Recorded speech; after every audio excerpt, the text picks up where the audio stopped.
Currency managing যে risk, currency managing risk আর আপনার interest managing risk. Currency managing risk থেকে আমাদের অ্যাডভান্স লেভেলের কোশ্চেন আসে। ইন্টারেস্ট ম্যানেজিং রিস্ক থেকে তেমন কোশ্চেন আসে না।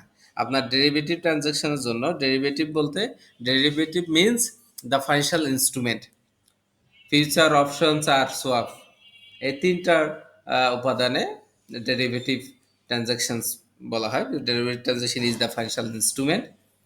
সো এইগুলো সব সেম। আমরা ধরেন যে একটা আপনি ফিউচার মার্কেটে বা ফিউচার অপশন করে হেজ করতে চাচ্ছেন, তো ফিউচার আপনি একটা instrument, derivative instrument. Money market, money market hedging যেটা আছে, এটা একটা ডেরিভেটিভ ইনস্ট্রুমেন্ট। কারেন্সি অপশনস, এটা একটা ডেরিভেটিভ ইনস্ট্রুমেন্ট। ওটিসি, যেটাকে আপনার মানি মার্কেট হেজ বলা হয়, ওটিসি ক্ষেত্রে আপনার over the counter, one buyer one seller. আর options, many buyer many seller. Money market has OTC market, মানে over the counter market, one buyer one seller. Future, many buyer many seller. এই ম্যাথগুলোই এসে থাকে। So আমরা এই যে আমি আপনার 14 সাল থেকে আমার যে অ্যানালিসিস আর এসএসসি এর বইয়ে জাস্ট এইগুলো আমি ম্যাথ করছিলাম, এর মধ্যে থেকেই কোশ্চেন দেখি টেস্টেড হয়েছে। আপনার 75 থেকে শুরু করে যে 59, 70 আরও করতে পারেন আপনারা, যে যেরকম যার যেমন আছে, অনেক করতে পারেন। আর দুইটা শিট আছে, এটা সবার কাছেই থাকবে, এই দুইটা শিট। যারা অ্যাডভান্স লেভেল আছে তারা সবার কাছে এটা, এই শিট দুইটা থাকবে আশা করি।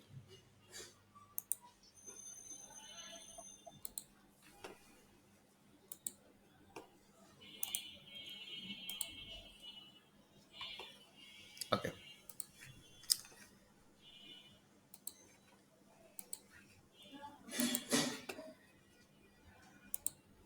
দুইটা শিটের মধ্যে এই যে আপনার ম্যানেজিং কারেন্সি রিস্ক একটা শিট,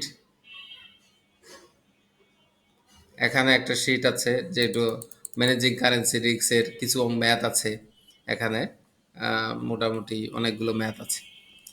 তারপরে মাসুদুর রহমান স্যারের মাসুদুর রহমান স্যারের এটা শিটটা আপনাদের কাছেও আছে, আমার কাছে আছে।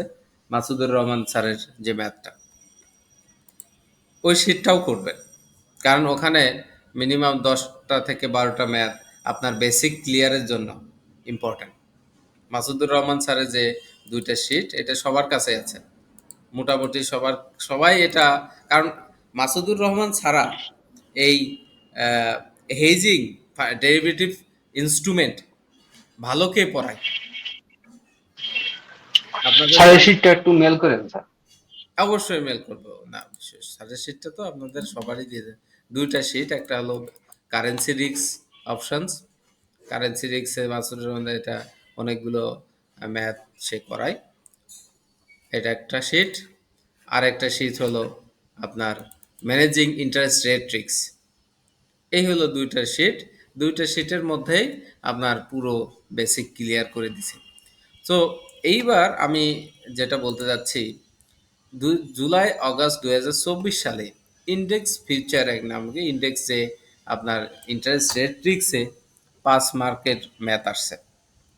জুলাই আগস্ট 24 সালে আর কোনো কোশ্চেন টেস্টেড হয়নি। 24 সালে আপনার 3টা সেশনের মধ্যে আপনার হেজিং রিলেটেড কোনো কোশ্চেন টেস্টেড হয়নি।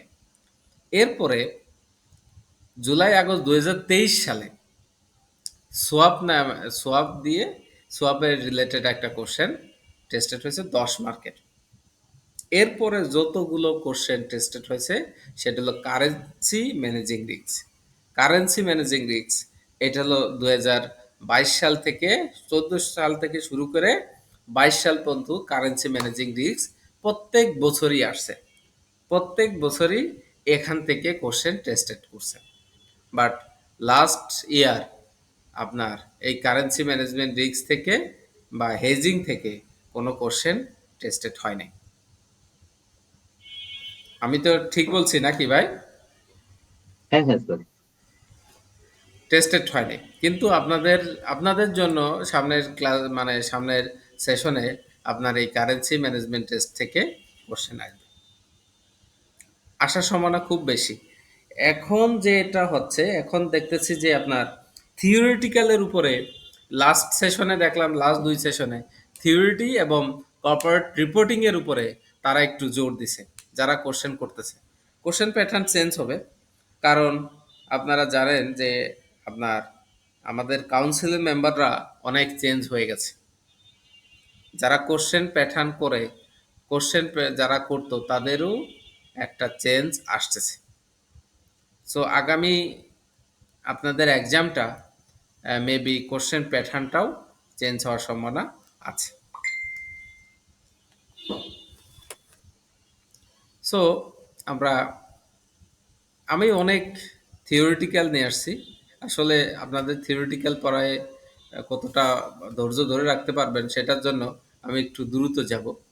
আসলে ফাইন্যান্সিয়াল রিস্ক যেটা, financial risk long term source of finance, যেটা আপনি পাবেন না, পাওয়ার সম্ভাবনা কম, বা অথবা আপনার রিস্ক ফেস করতে হতে পারে।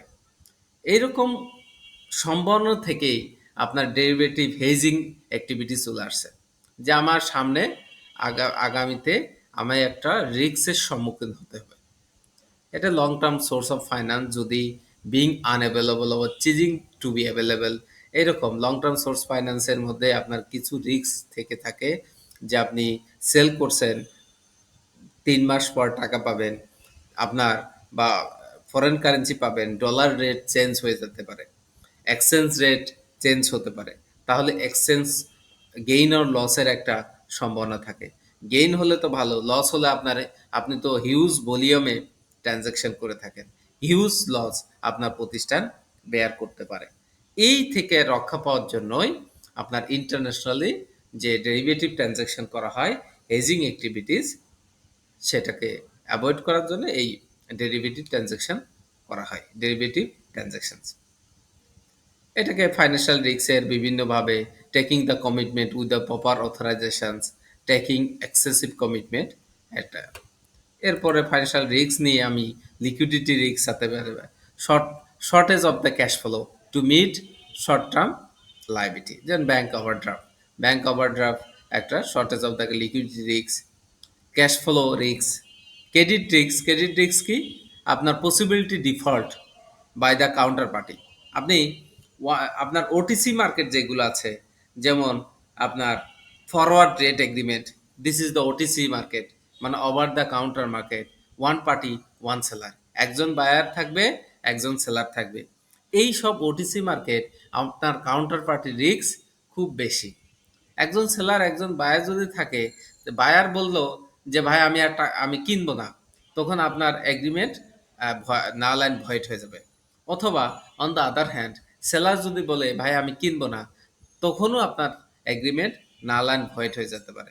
সো আপনারা যারা এই যে কর্পোরেট ওয়ার্ল্ডে জব করেন, আপনারা জানেন যখন এলসি খুলেন, letter of grant, letter of credit করেন, তখন করার আগে তো পিআই করে নিতে হয়, প্রফর্মা ইনভয়েস। আপনার যদি আপনি ইম্পোর্ট করেন, তাহলে সেলারের থেকে একটা এগ্রিমেন্ট আকারে করে নেন না, যে সেলার এগ্রিমেন্ট, তারপরে সাপ্লায়ার ক্রেডিট রেটিং আছে কিনা, ঠিক আছে কিনা, তার সাপ্লায়ারের কাছ থেকে তার আহ, মানে তার ফাইন্যান্সিয়াল স্ট্রেন্থ ক্যাপাসিটি আছে কিনা, এটা করে নিই, তাই না? এটা হলো আপনার পিআই এর মাধ্যমে আমরা লাস্টে কি করি, প্রফর্মা ইনভয়েসের মাধ্যমে কনফার্ম করি যে আমি এই প্রোডাক্টটা নিয়ে আসবো, এই এত রেঞ্জে, এত টাকা দামে। সো এইটাকে ওয়ান ওয়ান ওয়ে কনভার্ট, মানে আপনার ওটিসি মার্কেট বলে, ওয়ান টু ওয়ান। বাট যেটা ওটিসি মার্কেট না, বহু বায়ার, বহু স্যার, মোর বায়ার মোর সেলার, এক বা একাধিক বায়ার, আপনি কার কাছ থেকে কিনতেছেন এটা আপনি জানেন না, এটাকে বলা হয় হেজিং অ্যাক্টিভিটিস। তার মানে যে কারেন্সি অপশনস, কারেন্সি ফিউচার, এইগুলো হেজিং অ্যাক্টিভিটিস। আর OTC market, money market hedge, over the counter, forward rate agreement, এইগুলো ওটিসি মার্কেট। এটার জন্য ক্রেডিট রিস্ক ইম্পর্টেন্ট। মার্কেট রিস্কটা কি? Possible losses due to change of market price and rate. Interest rate increase করতে পারে, interest decrease করতে পারে, money market hedge interest increase করতে পারে। FRA, forward rate agreement,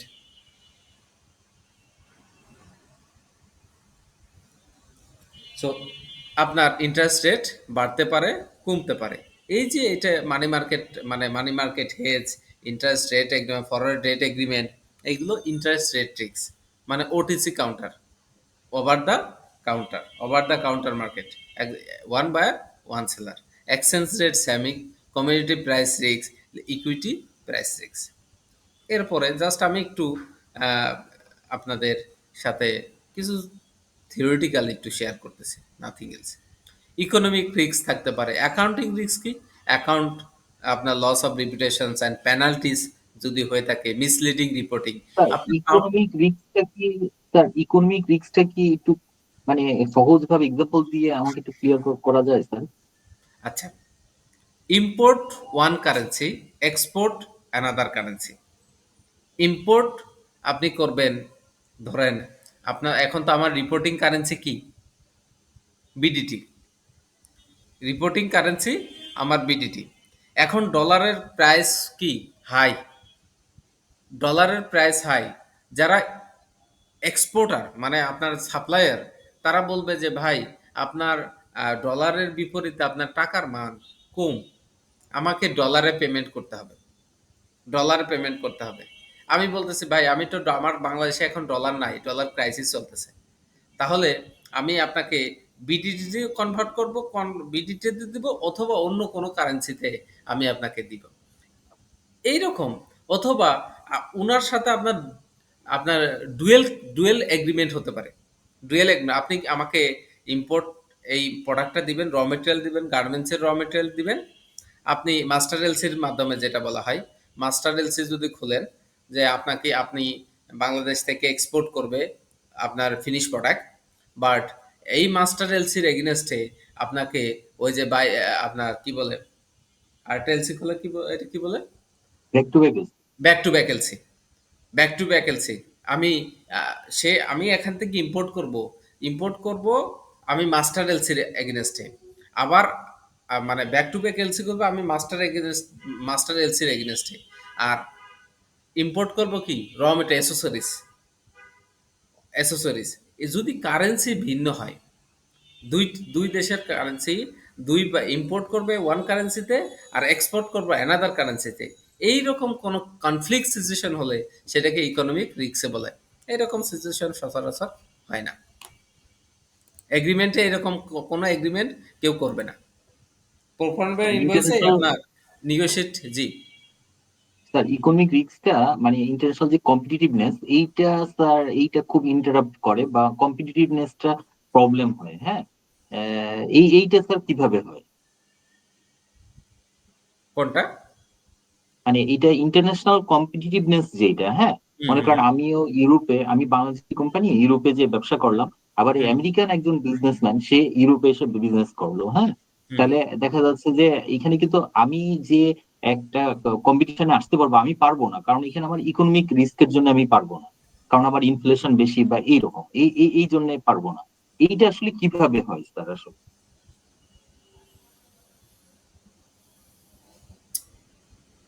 economic risk sir আমি আমি, যতটুকু বুঝছি, আমি যতটুকু বুঝছি, যে আপনার কারেন্সি ফ্ল্যাকচুয়েস, কারেন্সির জন্য, যে আমি ইম্পোর্ট করতেছি, ইম্পোর্ট আমি ডলারে এক্সচেঞ্জ করতেছি, যখন এক্সপোর্ট করতে যাচ্ছি তখন তারা বলতেছে না, আপনার বিডিটিতেই আমি টাকাটা পে করব।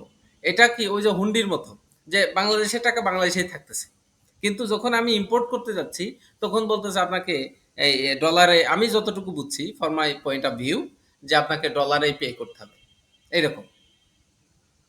কারণ আপনার, যদি আপনি বিডিটিতে এক্সপোর্ট যখন করবেন, তখন যদি আপনাকে বিডিটি দিয়ে দেয়, তখন তো আপনাকে আপনার রেমিটেন্স আসতেছে না।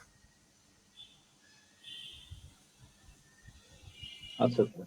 হোয়াটএভার, এটা আপনারা দেখে নিন। আমার কাছে যেটা মনে হয়েছে যে ওয়ান কারেন্সিতে আমি ইম্পোর্ট করতেছি, বাট এক্সপোর্ট করছি অ্যানাদার কারেন্সিতে, economic risk.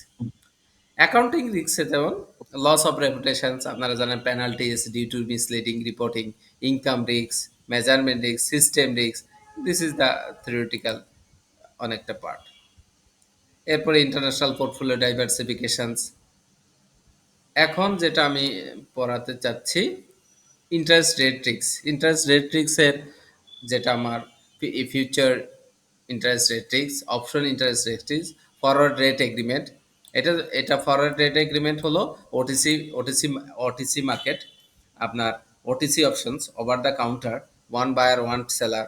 Swap is same, আপনার swap to agreement, swap agreement.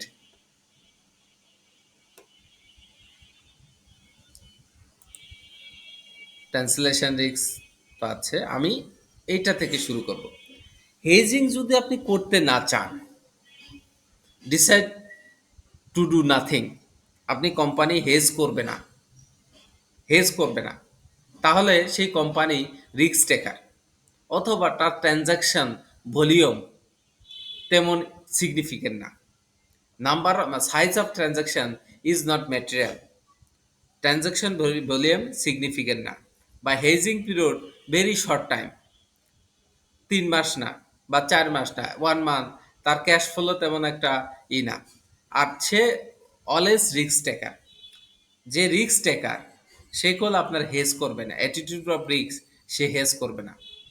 So company যদি হেজ করতে চায়, কোম্পানি হেজ না করতে চায়, তাহলে হেজ না করার অনেকগুলো কারণ আছে। যে হেজ করতে চাচ্ছে না, তার domestic currency is stable, say hedge করবে না। কারণ ডোমেস্টিক কারেন্সি ফ্ল্যাক্সুয়েট না, বাংলাদেশের যেমন বিডিটি ফ্ল্যাক্সুয়েট, বা আপনার ডলার ফ্ল্যাক্সুয়েট। তার ডোমেস্টিক কারেন্সি যদি স্টেবল হয়ে থাকে বা বিং ম্যানেজ থাকে, তাহলে সে হেজ করবে না। আবার exposure, degree of exposure depend on in, আপনার সাইজ অফ ট্রানজাকশনস যদি ম্যাটেরিয়াল না হয়ে থাকে, সে হেজ করবে না। হেজ পিরিয়ডটাও যদি আপনার before the expected cash flow occurred, তাহলেও সে হেজ করবে না। Anticipate volatile of the exchange rate during the hedge period, and volatile যদি এটা ডিপেন্ড করে ডিগ্রি বা exposure, degree of exposure is depended on anticipate volatile of exchange rate during the hedge period. এই এক্সপোজারের কারণেও সে hedge করবে না। Exposure যদি আপনার ছোট হয়ে থাকে, তাহলে হেজ করবে না। হেজ পিরিয়ডটাও একটা important factor. Cost, exposure, attitude of risk, রিস্কটা যদি সে রিস্ক টেকার হয়ে থাকে অথবা রিস্ক অ্যাডভার্স হয়ে থাকে, তাহলেও সে হেজ করবে না। Risk attitude of the management, risk adverse অথবা রিস্ক টেকার, হেজ করবে না। পোর্টফোলিও ইফেক্ট, পোর্টফোলিও ইফেক্ট যদি for the international business operating many countries, তার পোর্টফোলিও বিভিন্ন দেশের ছড়াই ছিটায় আছে, তাহলে সে যদি অফসেটিং করতে চায় বা আপনার অ্যাকাউন্ট রিসিভেবল, অ্যাকাউন্টস পেয়েবল, তাহলেও সে হেজ করবে না। তার স্টেন্স পোর্টফোলিও যদি থেকে থাকে, তাহলেও হেজ করবে না। এখন ফাইন্যান্সিয়াল রিস্ক ম্যানেজমেন্টের মধ্যে ফরেন এক্সচেঞ্জ রিস্ক একটা, demand supply, interest rate priority, এই যে IRR, interest rate priority, purchasing power party, international pressure, এটা জাস্ট একটা ফরওয়ার্ড কন্ট্রাক্ট, যেটা হলো ফরওয়ার্ড রেট এগ্রিমেন্ট। আপনার ফরওয়ার্ড কন্ট্রাক্ট, ফরওয়ার্ড কন্ট্রাক্টে, ফরওয়ার্ড কন্ট্রাক্ট বলতে এটা OTC, OTC over the counter option, over the counter বলা হয়। অ্যাডভান্টেজ কি, এটা হলো flexible, any currency any amount আপনি ফরওয়ার্ড রেট করতে পারবেন। Transaction over the counter, OTC counter, not subject to require of a trading exchange, no margin requirement. আপনাকে যেমন আপনার ফিউচার এবং অপশনে মার্জিন একটা রিকোয়ারমেন্ট থাকে, এটার কোনো মার্জিন রিকোয়ারমেন্ট নাই। এত ওটিসি কাউন্টার তো, একজন বায়ার একজন সেলার, নো বেসিস রিস্ক, কোনো বেসিস রিস্ক নাই, নো প্রিমিয়াম পেইড করতে হয় না, কোনো প্রিমিয়াম পেইড করতে হবে না। বাট ডিসঅ্যাডভান্টেজ হলো doesn't have protections the trading and exchange bring. Counter party একটা রিস্ক আছে। একজন পার্টি যদি বলে আমি এই হেজ হেজ আপনার সাথে করব না, তাহলে একটা কাউন্টার পার্টি রিস্ক থেকে যায়। Maybe expensive as a OTC instrument, এটা OTC instrument, over the counter ইনস্ট্রুমেন্টের কারণে এটা more expensive. No upside potential like option. আপনার যদি কোনো অপশনের যেমন বেনিফিট যদি হয়, আপনি এক্সারসাইজ করতেও পারেন, নাও করতে পারেন, বাট এই ওটিসি কাউন্টারে আপনাকে আপনার কোনো অপশন নাই যে আপনি ফেভারেবল পর্যায়ে গেলে আপনি এক্সারসাইজ করবেন না, এইরকম কোনো অপশন নাই। Any questions? না sir. No one. Money market has large স্কেলে যদি আপনি মার্কেট হোলসেলার হয়ে থাকেন, লেন্ডিং অথবা বোরোয়িং অথবা trading short of finance instrument অথবা many company are able to borrow and deposit fund through their bank in money market. Just এটা one kind of আপনার ফরওয়ার্ড রেট এগ্রিমেন্টের মতোই, যে আপনি আপনার আন্ডারলাইন ট্রানজাকশনে আপনার ফরেন কারেন্সি পাচ্ছেন, 3 মাস পরে আপনি 25 লাখ টাকার একটা ধরেন সুইস কারেন্সি পাচ্ছেন। তো 3 মাস পরে এটা ফ্ল্যাকচুয়েট করতে পারে। এর যে এই যে ফ্ল্যাকচুয়েট করবে, রেটটা ফ্ল্যাকচুয়েট করবে, এই রেটের জন্য আপনি পাবেন এই আঙ্গিকে একটা ব্যাংকের সাথে আপনি কন্ট্যাক্ট করলেন। ব্যাংকের সাথে কি করলেন? একটা শর্ট টার্ম ফাইন্যান্স ইনস্ট্রুমেন্ট আপনি ধরেন যে 3 মাস পরে আপনি পাবেন।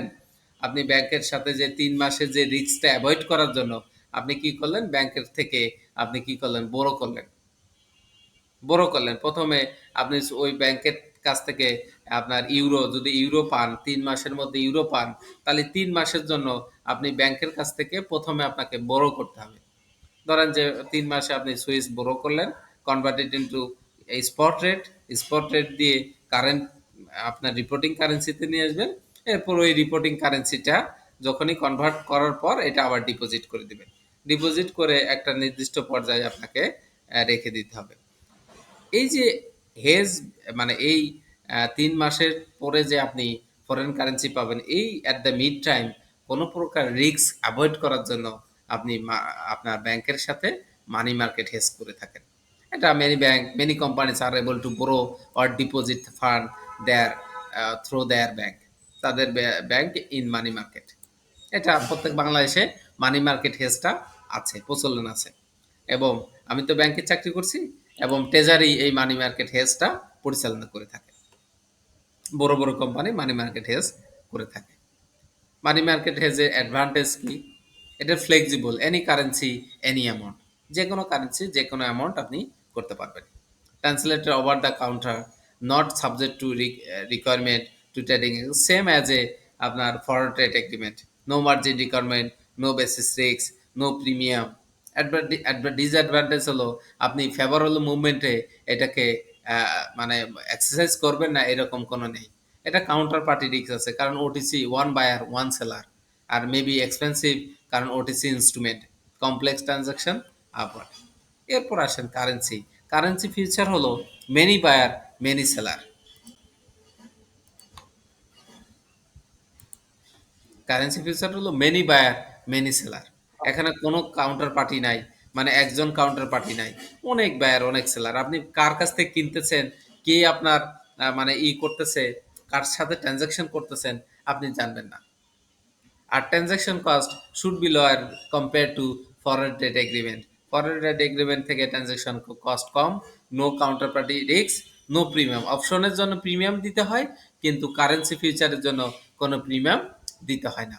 এটা কন্ট্রাকচুয়াল কমিটমেন্ট থাকতে হবে, contractual commitment that must be completed with a due date. আপনাকে ডিউ ডেটে কন্ট্রাকচুয়াল কমিটমেন্ট দিতে হবে। আর এটা টেলার বেস না, এমন কারেন্সি কোনো টেলার করতে টেলার করতে পারবেন না। কাউন্টার পার্টি রিস্ক নাই, সরি কাউন্টার পার্টি রিস্ক এটা তেমন নাই। মার্জিন রিকোয়ারমেন্ট দিতে হবে। Hedge efficiency due to whole contract আর basis risk, no offer for. আচ্ছা, অপশনে অপশনে এক কারেন্সি আর অপশনের মধ্যে একটা ডিফারেন্ট হলো, সে কারেন্সিতে প্রিমিয়াম, অপশনে প্রিমিয়াম দিতে হয়, কারেন্সিতে আপনার ফিউচারে প্রিমিয়াম দিতে হয় না। এরপরে আপনার সোয়াপ ফরেন এক্সচেঞ্জ, যেটা আপনার ২ বা ততোধিক ব্যক্তির মাঝে, ২ বা ততোধিক কোম্পানির মধ্যে যে এগ্রিমেন্ট হয়, সোয়াপ রেট এবং amount of the currency agreed between parties in advance, এটাকে সোয়াপ সোয়াপ এগ্রিমেন্ট বলা হয়। সোয়াপ এগ্রিমেন্ট, যে আপনার ২ টা পার্টিস ইন, যদি সোয়াপ রেট এবং amount of the currency is agreed between the party in advance, এটাকে ফিক্সড রেট হতে পারে অথবা ফ্লোটিং রেটও হতে পারে। Main objective of forex swap যেটা, to hedge against forex risk, forex risk possible, এটা হলো ফরেক্স রিস্ক, আপনাকে হেজ রিস্ককে অ্যাভয়েড করার জন্য ফরেক্স রিস্ক। এটা নিয়ে অনেক কিছু এক্সাম্পল আছে কারেন্সি সোয়াপ নিয়ে। আচ্ছা, আমরা ম্যাথে চলেছে। আইএফআরএস 9 এবং আইএফআরএস 29 এর একটা এক্সাম্পল এখানে দিছি। যে আইএফআরএস 29, আইএফআরএস 9 আমরা লাস্ট ক্লাসে আমরা পড়াইছিলাম। লাস্টের ক্লাসের আগের ক্লাসে আইএফআরএস 9, এখন আইএফআরএস 9 আপনার বাংলাদেশে ইমপ্লিমেন্ট হবে সব ক্ষেত্রে। আগে ব্যাংকে আইএফআরএস 9 ইমপ্লিমেন্ট হতো না। এক্সপেক্টেড টোটাল লসেস এটা ব্যাংকের ক্ষেত্রে ইমপ্লিমেন্ট হতো না। আইএফআরএস 9 কুল শুধুমাত্র ফাইন্যান্সিয়াল এবং নন ফাইন্যান্সিয়াল ইনস্টিটিউটের জন্যই তৈরি করা হয়েছে। যে আপনার এক্সপেক্টেড ক্রেডিট লসেস, আপনার এক্সপেক্টেড ক্রেডিট লস ক্যালকুলেট করার জন্য। বাট বাংলাদেশ ব্যাংক এই এক্সপেক্টেড ক্রেডিট লস করে নাই, মানে অ্যাপ্লাই করে নাই। বাংলাদেশ ব্যাংক এটা অ্যাপ্লাই করে নাই। জাস্ট এই যে 5ই আগস্টের পর আপনার নভেম্বরের দিকে সম্ভবত বাংলাদেশ ব্যাংক একটা সার্কুলার করছে যে প্রত্যেকটা ব্যাংক আপনার আইএফআরএস 9 ফলো করতে হবে। কিন্তু প্রভিশনিং এর জন্য তো স্যার আগের মতোই আছে। নতুন হ্যাঁ, একটা সার্কুলার আসছে 27শে ডিসেম্বর মনে হয় একটা সার্কুলার আসছে বাংলাদেশ ব্যাংকের। ওইখানে তো প্রভিশনিং এর ক্রাইটেরিয়াটা চেঞ্জ হয়েছে, কিন্তু প্রভিশন তো আগের মতোই আছে স্যার, মোরাললেস। প্রভিশনটা আগের মতো থাকলেও এর ক্যালকুলেশন ট্রিটমেন্টটা হবে expected total expected credit losses, total expected credit losses ট্রিটমেন্টটা হবে, বুঝছেন? মানে আমার আগে যে সার্কুলার 14 ছিল, মাস্টার সার্কুলার স্যার, হ্যাঁ যেটা স্যার 2012-তে আসছে, সেটার কথা বলছেন না স্যার? নতুন একটা সার্কুলার দুই হাজার না না চব্বিশে না, আসছে। নতুন নতুন বিজ্ঞান 15 সালে আসছে। আমি ওটা খুঁজতেছি কিন্তু তো পাচ্ছি না কোনটার মধ্যে রাখছি, আল্লাহ জানে।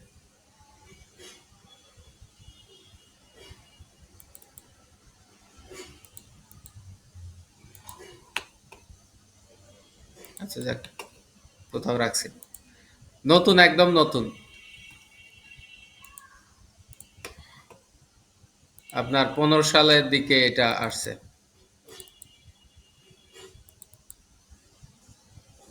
স্যার কি ওই যে ব্যাংক যে লোন দিবে, লোনের ব্যাংকের প্রভিশনিং লোন, এর কথা ব্যাংকের লোন, বলছেন তাই হ্যাঁ না স্যার? হ্যাঁ হ্যাঁ হ্যাঁ। আমরা তো স্যার ব্যাংকের অডিট করি, এটা তো স্যার ওই 14 নম্বর সার্কুলার 2012 ওইটা ধরেই করি স্যার। না না, ব্যাংকের অডিট করলেও আপনার এখন যেটা, মানে এটা তো 27 সালের মধ্যে ফুললি কমপ্লিটেড হয়ে যাবে এবং অলরেডি এটা কমপ্লিট হওয়া শুরু হয়েছে। ঠিক আছে? জি। মানে এই জুন মাস থেকে, এই সেপ্টেম্বর থেকেই আপনার expected credit loss, total expected credit loss ওরা আপনার শুরু করবে। আচ্ছা পেলাম না আর কি, না কোন জায়গায় রাখছি এটা। রায়হান ভাই আপনাকে দেখাইছিলাম না এটা? এটা দেখাচ্ছিল, এটা আপনি মেল করছিলেন না আমাদের, ওই মেলে আপনার একটা সার্কুলারটা আছে। আচ্ছা, পরে দেখাবো আর কি। আমাদের সকলকে মেল করছিলেন। স্যার, আমি কি আমার মেইল অ্যাড্রেসটা দিয়ে রাখবো তাই না স্যার? হ্যাঁ হ্যাঁ, এক্সপেক্টেড ক্রেডিট লস আইএফআরএস 9 আপনাকে ফুল ক্রেডিট, মানে ক্রেডিট লসটা আপনাকে ডিটারমাইন করতে হবে। আইএফআরএস 9 এবং আইএফআরএস 39 এর মধ্যে পার্থক্যটাই আপনার 39 এর আগে হেজিং অ্যাক্টিভিটিসটাকেই আপনাকে আইএফআরএস 9 এ আলাদা করে দিছে। এটা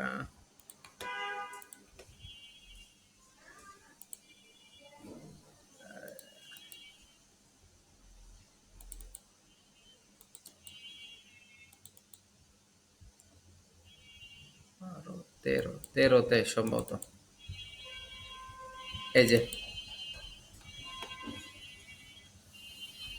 এই দেখেন, দেখা যায় বিআরপিটি সার্কুলার 15 এবং 27 নভেম্বর 2024 সালে আপনাকে expected expected credit loss methodology, আপনার provision system for the bank in according with international financial reporting standard IFRS 9 22/2027 মধ্যে এটা ফুললি ইমপ্লিমেন্ট হতে হবে।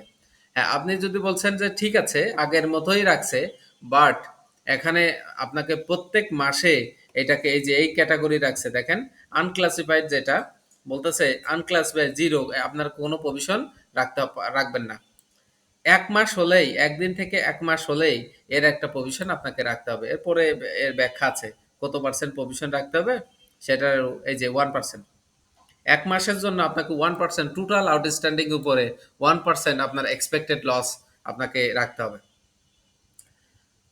১ মাস, 0, ১ স্যার মাস এবং ২ স্যার মাস। আমি একটু বলি, এইটা জি। তো নর্মাল ওই আগেরটারই তো রিপিটেশন। যেমন এক্সপেক্টেড ক্রেডিট লস হচ্ছে আমি একটা লোন দিলাম, লোন থেকে আমার কতটুকু লস হতে পারে আগে একটা এস্টিমেট করা, সেইখান থেকে আমি একটা পার্সেন্টেজ ধরবো। না, না, না। এবং এইটা হতে পারে। আগে ছিল শোনেন ভাই, আগে ছিল স্যার আমার demand loan, term loan, demand লোনের জন্য ৬ মাস, টার্ম লোনের জন্য ১২ মাস, এইরকম। বছর ৫ বছরের জন্য ১২ মাস গ্রেস পিরিয়ড, হ্যাঁ? এইরকম ছিল।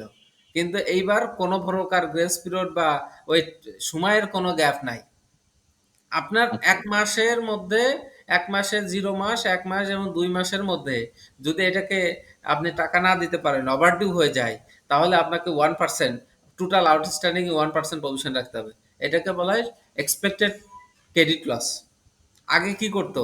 আপনার সিসি যেটা আছে ৩ মাস হলেই আপনাকে প্রভিশন রাখতে হতো এবং 1% তো সবার উপরে রাখতো। ৩ মাসের উপরে গেলেই আপনার প্রভিশন রাখতো। কিন্তু যদি ৫ বছরের টার্ম লোন, সেটা আবার ১২ মাস হলে প্রভিশন রাখা শুরু হতো। কিন্তু এখন ইউনিফর্ম, একদম ইউনিফর্ম। আপনি টার্ম লোন বলেন, ডিমান্ড লোন বলেন, কন্টিনিউয়াস লোন বলেন, আর আপনার রিটেল লোন বলেন, যেটাই বলেন, আপনার ১ মাস, ২ মাস হলেই আপনার এই স্ল্যাবে পড়ে যাবে। হ্যাঁ? ২ মাসের পরে গেলেই ৩ থেকে ৬ মাস আপনার হলে এসএমইতে 5% টোটাল আউটস্ট্যান্ডিং এর উপরে প্রভিশন চলে যাবে। আর এসএস হয়ে গেলে আপনার 20% এর basis of provisions. Basis of provision আপনাকে বের করতে হবে। বেসিস অফ প্রভিশন হলো outstanding minus interest suspense minus eligible collateral security. এইটার উপরে যেটা বেসিস ফর প্রভিশন বের হয় তার উপর 20% করতে হয়। এটা হলো এখন এই যে আপনার এখানে তো আপনার ক্যাটাগরি দিয়ে দিচ্ছে যে কয় মাস পর্যন্ত এটা টলারেবল। ইনফ্যাক্ট এই যে আপনার আইএফআরএস এখানেই ডিক্লেয়ার করে দিয়েছে expected credit loss methodology based on provision system for bank in according with international financial reporting standard IFRS 9 2017। এইরকম একটা অঙ্ক আমি আপনাদের আপনার আগের ক্লাসে আমি করাইছি।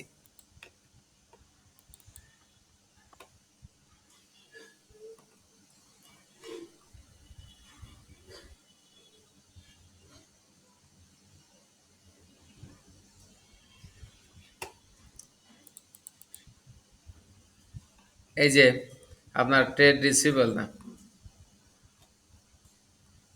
এই যে এটা এই ওয়ার্ক এক্সাম্পল একটা 13 নম্বর চ্যাপ্টার আছে যে অ্যাকোয়ার্ড 60%, 80% লোন। এই যে যদি প্রবাবিলিটি 6% হয়, লোন লস কত হবে, 1% প্রবাবিলিটি চান্স সে কত হবে। জাস্ট এই যে এইভাবে আপনাকে ইম্পেয়ারমেন্ট অথবা প্রভিশন সৃষ্টি করতে হবে। ফার্স্ট ইজ 1%, 1% আপনাকে প্রভিশন দিতে হবে। তারপরে 31 ডিসেম্বরে 1% বলছে, এরপরে 40%, এরপরে 70%। আস্তে আস্তে আপনার ইন্টারেস্ট রেভিনিউ কমতে থাকবে, প্রভিশন বাড়তে থাকবে, ইন্টারেস্ট রেভিনিউ কমতে থাকবে। এইভাবে আপনার এই আহ, আপনার এই ব্যাংকের ক্ষেত্রে প্রভিশন এইবার নির্ধারণ করতে হবে এইভাবে। সো এটা হলো আইফারেস 9 এর আপনার ইফেক্টিভ মানে আইফারেস 9 এবং IS 39 এর পার্থক্য।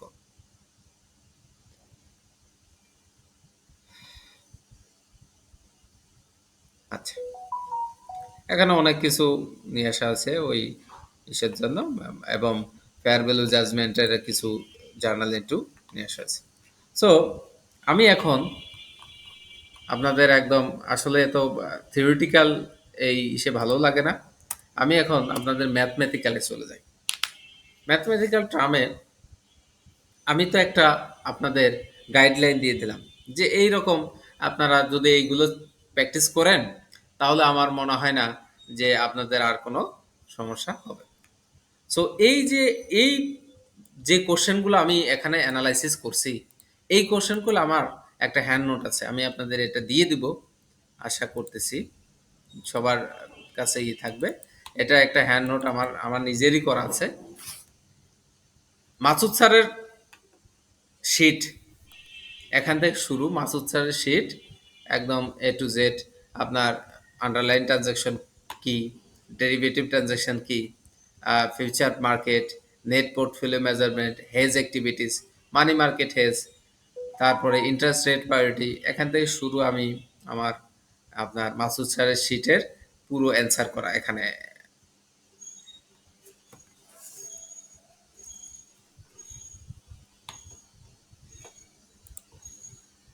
দেখা যায় এটা। আর আমার লেখা আপনারা পড়তে পারলে ভালো, না পড়তে পারলে আরো ভালো।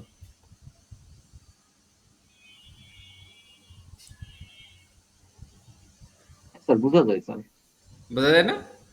হ্যাঁ, জি স্যার। এটা আমি এটা হলো মাসুদ স্যারের শিট এক শেষ। এই যে এই শিটটা আমি পুরোটাই কনভার্টেড অ্যান্সার আমার নিজের মতো করে করা, নিজের মতো করে নিজে যাতে বুঝতে পারে আর কি।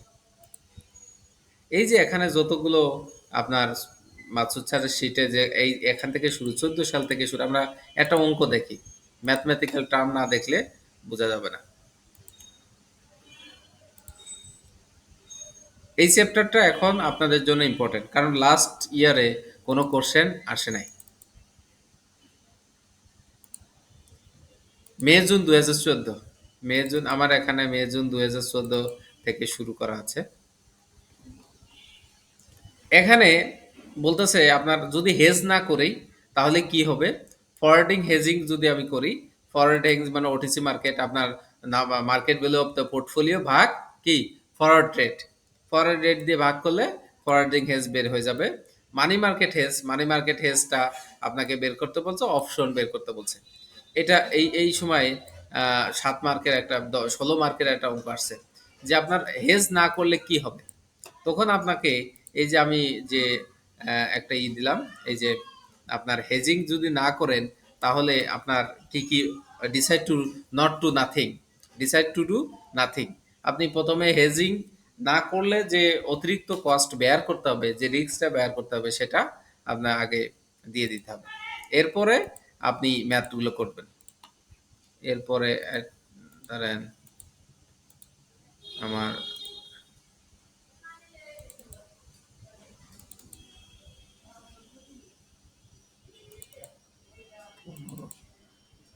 সেকেন্ড, এখান থেকে আমার নভেম্বর ডিসেম্বর 2022 থেকে আপনার কোশ্চেন শুরু।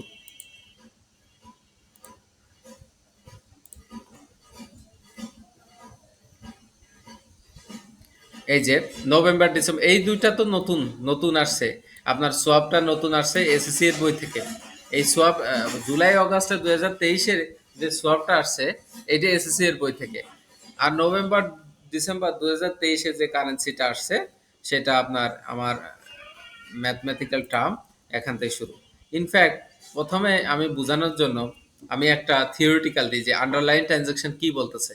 এটার আন্ডারলাইন ট্রানজাকশন বলতেছিল এক্সপেক্ট টু রিসিভ, আপনার ডলার কত 1,86,00,000 টাকা সে রিসিভ করবে from the AC, AC on August 2021 সালে।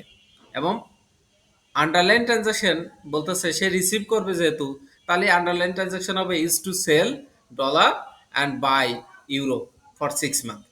এটা হলো আন্ডারলাইন ট্রানজাকশন। আন্ডারলাইন ট্রানজাকশন বলতেছে তার সে যেহেতু ডলার রিসিভ করবে, তার মানে সে ডলার সেল করতে হবে এবং বাই করতে হবে আপনার ইউরো। ওই সময় এখানে একটা আপনার একটা ট্রিক ছিল, মাসুদ খান স্যারই শিখাইছে। সেটা হলো যখন আপনার ওই নাম্বার অফ কন্ট্রাক্ট যে কারেন্সিতে থাকবে, আপনাকে ডেরিভেটিভ ট্রানজাকশন সেম কারেন্সিতে করতে হবে। নাম্বার অফ কন্ট্রাক্ট, কন্ট্রাক্টের যে ভ্যালু অফ ওয়ান কন্ট্রাক্টে যে কারেন্সিতে থাকবে, আপনাকেও ডেরিভেটিভ ট্রানজাকশন সেই কারেন্সিতে করতে হবে। সাপোজ এই এখানে নাম্বার অফ কন্ট্রাক্ট যে আপনার কন্ট্রাক্ট কারেন্সি হলো ইউরো, তা আমি এখানে ইউরো কি করতেছি, ইউরো বাই করতেছি। তার মানে আমাকে euro, we should buy euro, যেহেতু contract currency is euro, and sell করতে হবে ডলার ফর 6 মান্থ। আপনার derivative transaction based on contract currency.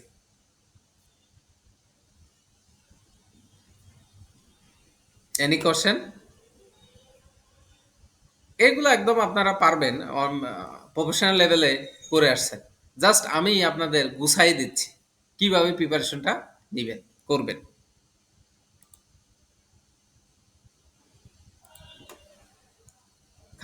Khairul ভাই, কোনো কোশ্চেন আছে?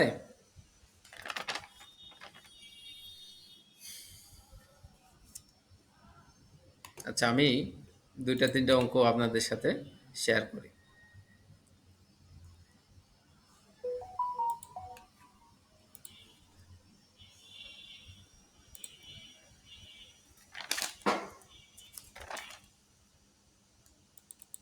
নভেম্বর-ডিসেম্বর ২০২২।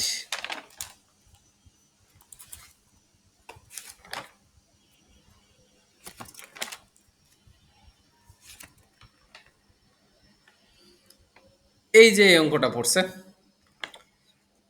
দেখেন অনেক বড় একটা অঙ্ক আসছে। সো আমরা একটু দেখার চেষ্টা করি। বলছে explain the rational for the policy of hedging BMDC limited foreign exchange rate and potential benefit to the shareholder value.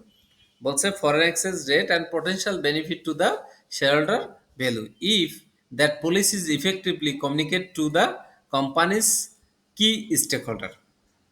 Companies কি স্টেক হোল্ডারের জন্য কতটুকু এই পলিসি যদি নিই তাহলে আমি কতটুকু ইফেক্টিভ হবে। জাস্ট একটা থিওরিটিক্যাল আপনাকে বলছে, রিকমেন্ড করতে বলতেছে হেজিং স্ট্র্যাটেজি ফর বিএমডিসি। আপনাকে একটা রিকমেন্ড করতে বলছে যে যদি foreign currency receive in 6 month time based on hedging choice the finance director is considering the support your recommendation with the appropriate discussions and relevant calculations. আপনাকে যেগুলো উপরে information যত আছে তার ইফেক্টিভ ডিসিশন এবং রিলিভেন্ট ক্যালকুলেশন, এবং ২২ সালে margin নিয়ে কোশ্চেন আসছে, যা আর কখনোই কোনো বেরি 14 সাল থেকে অ্যানালাইসিস করে দেখছি মার্জিন নিয়ে কোনোবারই কোশ্চেন আসে নাই, যেটা ২২ সালে মার্জিন রিকোয়ারমেন্ট নিয়ে কোশ্চেন আসছে। এরপর বলতেছে calculate and explain the impact of the open future positions, হ্যাঁ, BMDC limited and US cash flow based on settlement of the price. তার মানে এখানে যতগুলো ইম্পর্টেন্ট জিনিস আছে প্রত্যেকটা আপনাকে করতে হবে, টাচ করতে হবে। তো আমরা হেজিং প্রোডাক্ট থেকে শুরু করে উপরে অনেক কিছু বলা আছে, 5 years পিরিয়ড টাকা করে অনেক কিছু ইনফরমেশন বলা আছে। Assume today date 1st March 2022, BMDC company is due to receive. আচ্ছা, হোয়াটএভার, আমি ডাইরেক্ট অঙ্কে চলে গেছি, আপনাদের কারোর কোনো সমস্যা নেই তো? বেসিক জিনিস আমি যতটুকু পারছি আলোচনা করছি এবং আমি ডাইরেক্ট অঙ্কে চলে গেছি, কারণ আমি যতটুকু বিশ্বাস করি যে আপনারা এই ম্যাথমেটিক্যাল টার্মটা পারেন।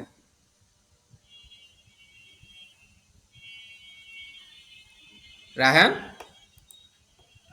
ঠিক আছে কিনা? স্যার এগুলো, হ্যাঁ এগুলো আগে করা আছে, জাস্ট পড়লে হবে, মানে পড়তে হবে আর কি। রহমান, মিস্টার মানে রহমান, এফএম এ তো ভালো।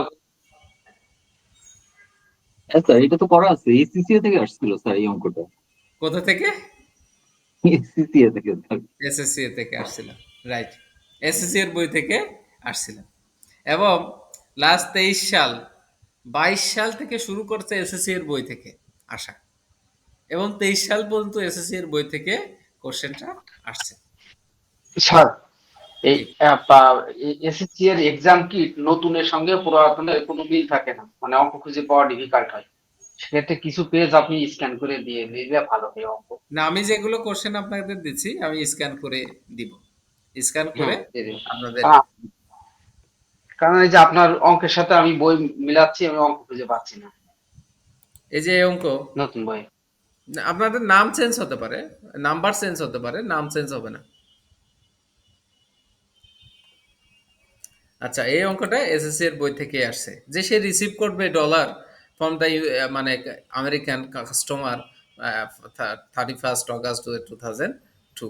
ফাইন্যান্স ডিরেক্টর, এগুলো finance director is keen to minimize করতে যাচ্ছে the companies exposure to foreign exchange risk. সে ফাইন্যান্স ডিরেক্টর বলতেছে যে আমি একটু মিনিমাইজ করতে চাচ্ছি the foreign exchange risk. Foreign exchange রিস্কটা সে মিনিমাইজ করতে চাচ্ছে। And has identified forward contract, সে ফরওয়ার্ড কন্ট্রাক্ট করতে চাচ্ছে, মানে forward contract means OTC, OTC over the counter, one buyer one seller. সে আবার কি করতে চাচ্ছে, এক্সচেঞ্জ ট্রেডেড ফিউচার্স করতে চাচ্ছে, অপশনস করতে চাচ্ছে, as as way of achieving this objective. The following quotations have been obtain. Say quotation নিচ্ছে, আপনার স্পট রেট, আপনার এখানে থেকে স্পট এত এত এত, 6 মান্থ স্পট। সে রিসিভ যেহেতু করবে, আপনি যখনই রিসিভ করবেন আপনার আপনার রেট কি বড়টা দিয়ে ভাগ করবেন না ছোটটা দিয়ে ভাগ করবেন? যখন রিসিভ করবেন, ডলার রিসিভ করবেন, রিসিভ করার সময় বড় দিয়ে ভাগ করতে হবে যাতে কম টাকা পাওয়া যায়। কম টাকা পাওয়া যায়। বড়টা দিয়ে ভাগে দেখো একদম কারেন্সি, একদম easy, easy to say. So আমার দেখেন আন্ডারলাইন ট্রানজাকশনটা কি, আমি ইউজ টু রিসিভ ডলার, আমি ডলার রিসিভ করব। আমি ডলার রিসিভ করব বলতে আমি ডলার পাবো, এই ডলারটা সেল করতে হবে আমাকে। তাহলে আমার আন্ডারলাইনটা ইজ টু ডলার, আমি আপনার ইজ টু সেল ডলার আর বাই করব ইউরো, বাই করব ইউরো। এখন কারেন্সিতে কি আছে দেখি তো, আপনার currency option, currency contract size বলছে ইউরো, কন্ট্রাক্ট সাইজ কি ইউরো। আমার এখানে দেখেন, জাস্ট একটু আপনাদের সাথে শেয়ার করতেছি। আহ, হয়ে গেল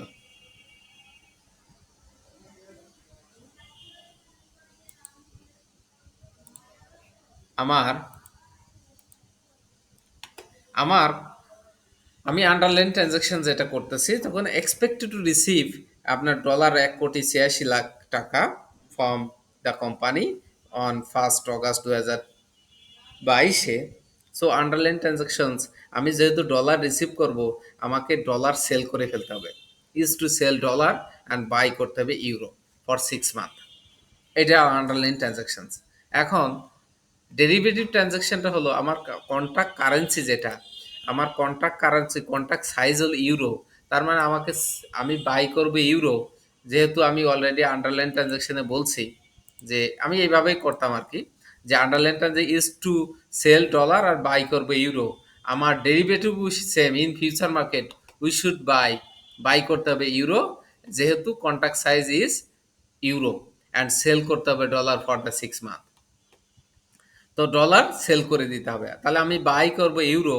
ইউরো যদি আমার কন্ট্রাক্ট সাইজ ইউরো হয়, যেমন আপনারা জানেন যেভাবে আপনার currency number of contract, market value of portfolio, value of the one contract, আমার উপরে ডলার আছে, যেহেতু ডলার আমার ইউরো আছে, ইউরো 2 লাখ টাকা, আপনার ইউরো 2 লাখ টাকাকে আপনার কারেন্সিতে গুণ দিয়ে ডলারে কনভার্ট করলাম, ডলারে কনভার্ট করে আমি কন্ট্রাক্ট সাইজে নিয়ে আসলাম।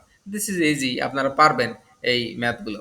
আর যদি না পারেন, আমার যেটা সমস্যা হবে আমাকে বললে আমি এটা করে দেবো ইনশাল্লাহ।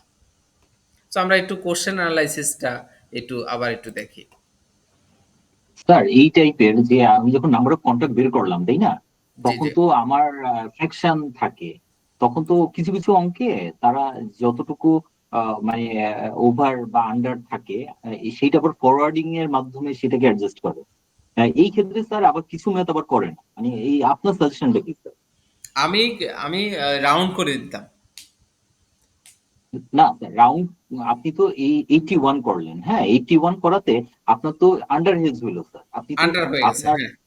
আন্ডার হয়ে গেছে। এখন তো আপনার যতটুকু আন্ডার হয়ে গেছে ততটুকু তো ফরওয়ার্ডিং এর মাধ্যমে আপনাকে সেটাকে ম্যাচ করতে হবে, ফুলফিল করতে হবে স্যার। অনেক এই অনেক এই জায়গায় আমি দেখছি, অনেক সলিউশনে এটা ফরওয়ার্ডিং এর সাথে ফুলফিল করছে, বুঝছেন, করে জি এটাকে ওই আপনাকে ওই 0.36 যেটা, এটাকে অ্যাডজাস্ট করছে।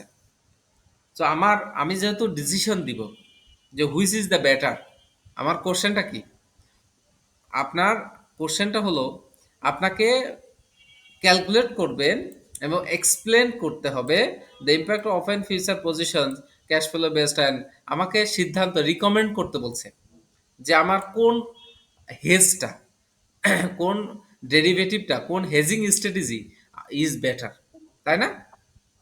এইরকম যদি রিকমেন্ড করতে বলে, আপনি ওই যে 0.36 এর জন্য একটা যদি ফরওয়ার্ড করতে যান, তাহলে আপনার, হ্যাঁ, আপনি করলে সমস্যা নাই। করলে যদি সময় পান তো করবেন, করে ফেলবেন। কিন্তু আমি অনেক সময় আমি এই পাস করার জন্য আমি ওই ঝামেলায় যেতাম না।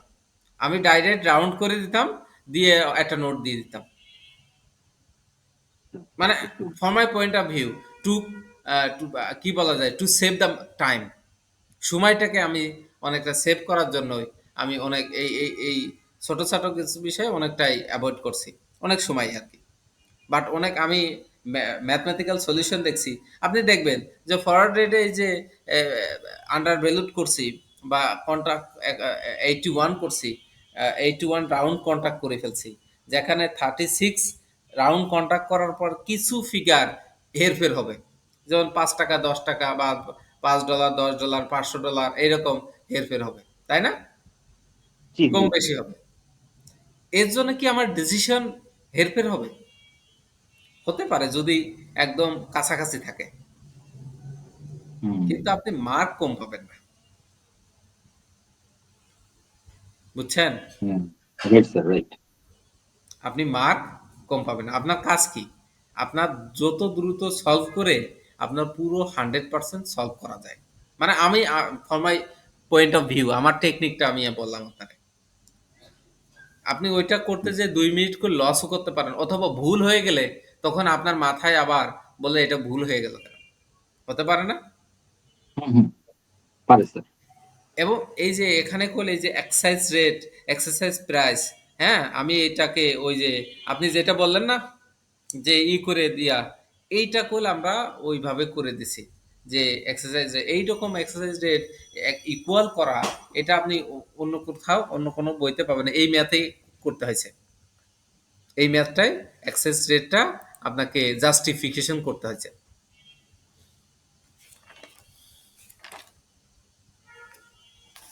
যেমন আপনার এখানে আমার এক্সারসাইজ রেট কত দেখেন, সেপ্টেম্বরে আসছে 1 আমার 6 মান্থ, 6 মাসের আমার কন্ট্রাক্ট। সেপ্টেম্বরে 1.422, মার্চ থেকে জুন, মার্চ থেকে জুনে আমার এক্সারসাইজ রেট আছে 1.1476, এর থেকে ধরেন যে আমার জুনে এসে দেখেন 1.1449। তাহলে এই যে জুন এবং সেপ্টেম্বরের মধ্যে যে একটা গ্যাপ, 3 মাসের একটা, জুন জুলাই অগাস্ট সেপ্টেম্বর, 3 মাসের একটা গ্যাপ, এই 3 মাসের গ্যাপটা কল এখানে ও ফিল আপ করে দিছে, যেটা অন্য কোনো ম্যাথে আপনি এইরকম অ্যাভারেজ ক্যালকুলেশন দেখবেন না। তো জাস্ট একটু এটাকে বলা হয় অ্যাকুরেসি করা, অ্যাকুরেসি। কিন্তু অ্যাকুরেসি করতে যেয়ে আপনি যদি 10 মার্ক ফেলে আসেন, এটাও করলে আপনার জন্য কি ভাই প্রবলেম। রাইট। অ্যাকুরেসি করতে যেয়ে 10 মার্ক ফেলে আসার জন্য প্রবলেম। আমি ফর দ্য এক্সাম্পল, আমি তো ডিসেম্বরে পাস করছি, তাই না? আমি ডিসেম্বরের কোশ্চেনটা আপনাদের জন্য একটু শেয়ার করি। ডিসেম্বর 23 ডিসেম্বর আমি পাস করছি, এই কোশ্চেনে আমি পাস করছি, বুঝছেন? হুম। এই কোশ্চেনে এইটা করলে এই সবই এসএসসি এর বই থেকে আসছিল। এই যে এটাও এসএসসি এর বই থেকে আসছে, 3 নম্বর। এটা এসএসসি এর বই না, এটা কোথা থেকে আসছিল আমি জানি না, কারণ কোর্সই হয়ে গেছে। মানে এত ম্যাথমেটিক্যাল ফ্যাক্ট, এত কোশ্চেন সলভ করছি, বুঝছেন? এত কোশ্চেন সলভ করছি, যে কোশ্চেনে আসুক একটা মানে সিস্টেম ফেলাই দিছি, আইসে আপনার সাজেস্টেন্সার দেখি যে ওই রকমই আমি যেভাবে চিন্তা করছি ওই রকমই করছে তারা। এই জন্য সেই এইবার পাশ করে গেছিলাম। দেখেন এই কোশ্চেনটা, এটাও এসএসসি এর বই থেকে আসছে। এই যে 5 নম্বর কোশ্চেনটা, এটার মার্ক হলো কত? Mark huge. দেখেন 8, 12, 20, 25 মার্কের একটা অঙ্ক, 25 মার্কের একটা অঙ্ক। এখানে ও 4 বছরের বলছে না, বাই 19, 20, 21, 22, 4 বছরে বলছে। আমি এই 4 বছর ধরেই অঙ্ক করে আসছি। কিন্তু এই যে এখানে বলছে ফর নেক্সট 4 ইয়ার, 22 সালের পর থেকে আপনাকে ধরতে হবে, অ্যাজাম্পশন করতে হবে আরো 4 বছর। আপনার গ্রোথ, সেলসের গ্রোথ রেট দিয়ে আপনাকে 22 সালের আরো 4 বছর আপনাকে জাস্টিফিকেশন করতে হবে। কিন্তু আমি অ্যান্সার করে আসছি কোনটা জানেন? এই 4 বছর ধরে 19, 20, 21, 22। এরপরও আমাকে পাস দিয়ে দিয়েছে। কেন জানেন? আমার কাছে মনে হয়েছে যে আমি ম্যাথমেটিক্যালটা, আমি কোশ্চেন সলভ, আমি ঠিক লাইনে ছিলাম।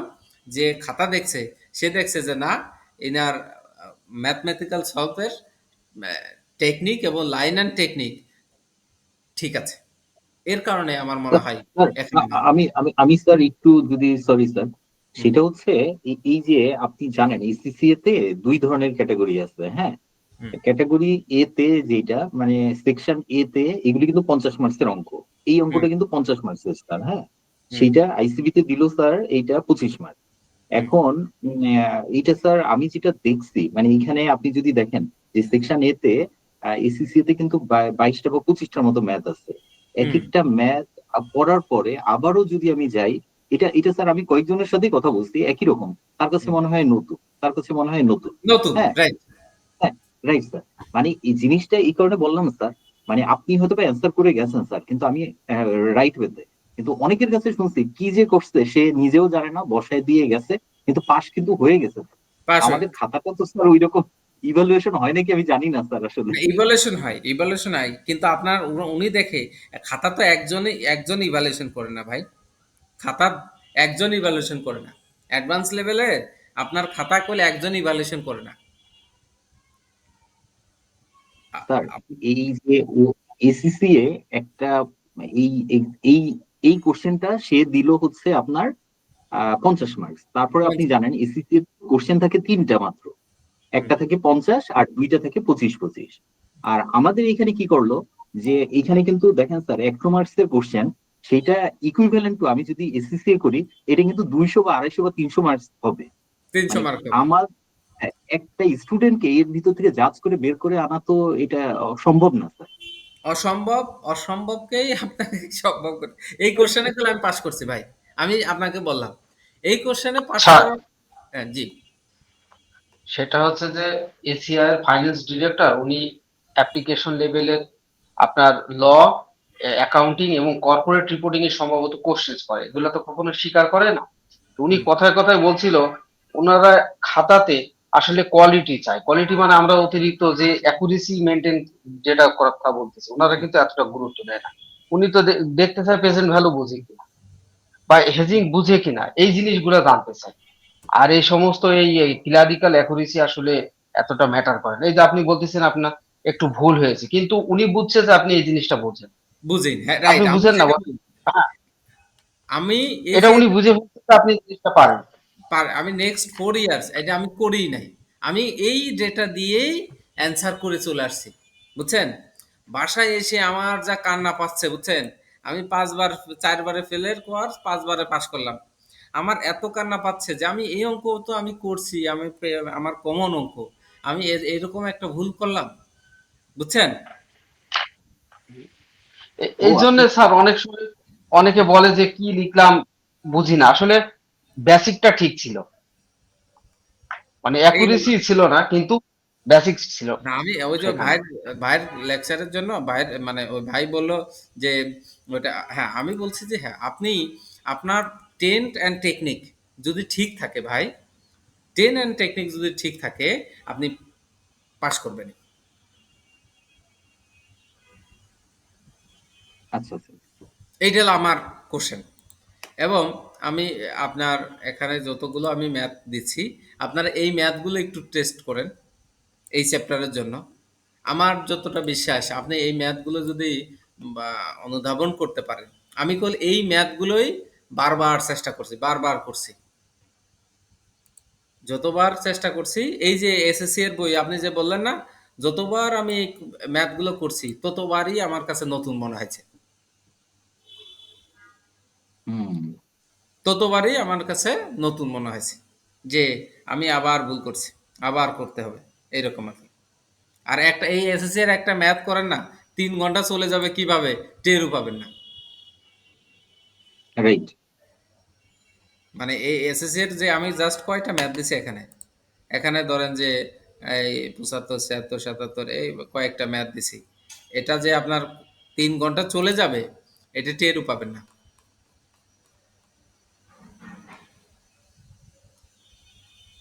এখানে শুধু প্রিভিয়াস সালের কোশ্চেন, আমার এইটার অ্যান্সার শুধু প্রিভিয়াস সালের কোশ্চেন, জুলাই আগস্ট আপনার 17, 16 প্রিভিয়াস সালের ম্যাথমেটিক্যাল কোশ্চেন সলিউশন করা। আপনাদের প্রিভিয়াস সাল আমি অলরেডি আপনাদের কাছে কি সব কোশ্চেন আমি দিছি না? এটা আমি সব কোশ্চেনই আমি দিয়ে দিছি। 14 সাল থেকে আমার কাছে কোশ্চেন আছে। আর ওই রহমান ভাইয়ের কাছে তো আর 14-12 থেকে থাকার কথা। না স্যার, আমার 17 থেকে আছে স্যার। 17 থেকে আপনারা চেষ্টা করবেন 14 সাল থেকে প্র্যাকটিস করা, মানে 10 বছরের প্র্যাকটিস করা, 10 বছর আপনার রাখা আর কি। আর এই ম্যাথগুলো সব সেম ভাই, সবই সেম। ম্যাথের মধ্যে আমি ডিফারেন্স খুঁজে শুধুমাত্র এসএসসি এর বইতে যখন করতে গেলাম তখন ম্যাথ থেকে আমি কিছু ডিফারেন্স খুঁজে পেলাম। তাছাড়া বিগত সালের কোশ্চেনে কোনো ডিফারেন্স আমি খুঁজে পাইনি।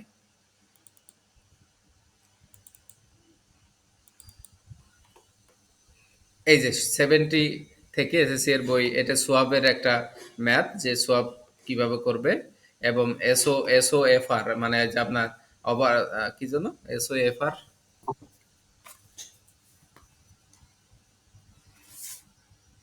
একটা আছে না, ওভারনাইট সিকিউর, যেটা সিকিউর, এখন এস এফ ও আর একটা আছে না, কি যেন বলে এটা।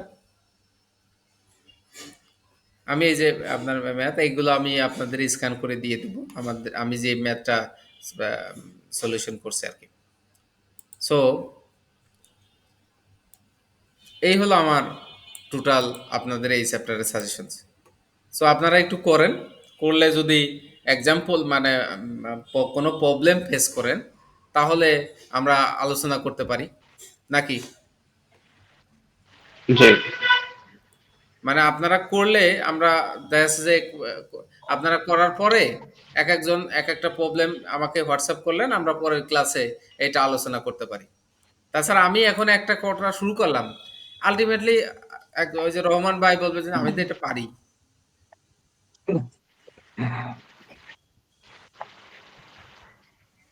তাই না? না স্যার, ঠিকই আছে, মানে আমরা প্রবলেম বের করি স্যার, তারপর প্রবলেম আপনার সাথে প্রবলেমগুলি নিয়ে আলোচনা করি স্যার। আলোচনা করেন। আমার মানে এটা হলো জাস্ট উইন উইন সিচুয়েশনস, যাতে করে সবাই উপকৃত হয়। আর এই আমার যে কোশ্চেনগুলো যেভাবে আমি এই চ্যাপ্টারটা সাজাইছি, আপনারা এই কোশ্চেনগুলো একটু করেন। এই আহ, সামনে ঈদ ভ্যাকেশন আসতেছে, এই কোশ্চেনগুলো আপনারা একটু করেন, করার আচ্ছা পরে স্যার, জি আমাদের নেক্সট ক্লাস আছে স্যার 25 তারিখ। 25 তারিখ, 25 তারিখ তো ছুটি হয়ে যাচ্ছে সবাই।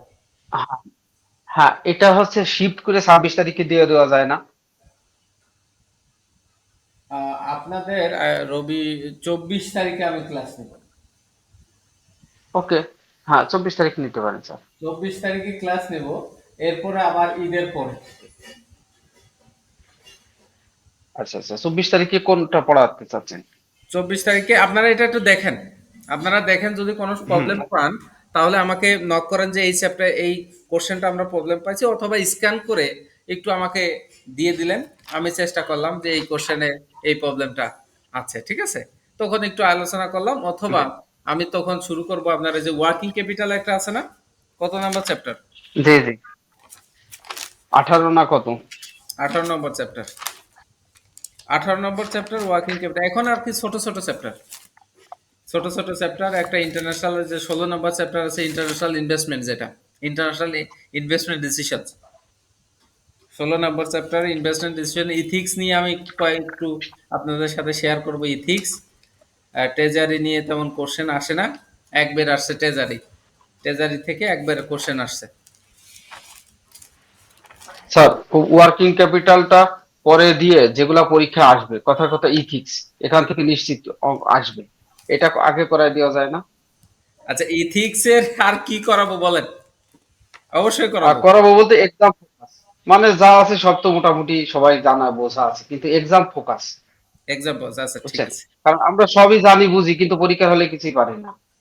না, একটু প্রেজেন্টেশনটা করতে হবে। আপনার থিওরিটিক্যালে আমি যেভাবে আপনাদের প্রেজেন্টেশন দেখাইছি, রহমান ভাই তো প্রথম ক্লাসে ছিলেন না। আমি আপনার থিওরি আমি কিভাবে লিখতাম, আমি একটু রহমান ভাইয়ের জন্য জাস্ট প্রথম হ্যাঁ স্যার, ক্লাসের এটাই তো আসল স্যার। থিওরিটা আমি প্রথম ক্লাসে রহমান ভাই ছিলেন না যেহেতু, আহ, আমি একটু প্রথম ক্লাসটা 5 মিনিট আলোচনা করি, হ্যাঁ থ্যাংক ইউ স্যার। রায়হান। জি স্যার।